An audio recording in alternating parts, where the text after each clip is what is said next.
Wow, my favorite মিষ্টি। Yummy.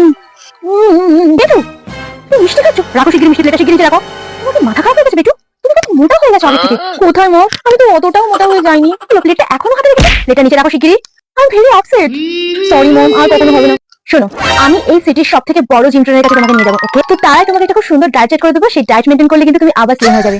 ওকে বেটু? ওকে মম, my sweet heart বেটু, লাভ ইউ।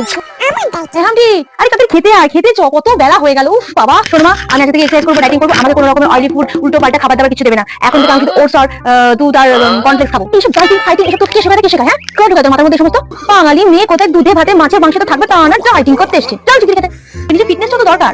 আচ্ছা ঠিক আছে, তুই ডায়েটিং কর, আমি আজকে কষা কষা মাংস আর লুচি করেছিলাম। বাবা আমি খেয়ে নিচ্ছি, তুই ডায়েটিং কর, ডায়েটিং কর। লুচি আর চিকেন কষা? মা বলছি খাবো লুচি আর চিকেন কষা। ডায়েটিং একা মতো, চল চিকেন বেড়ে ঠান্ডা হয়ে গেল।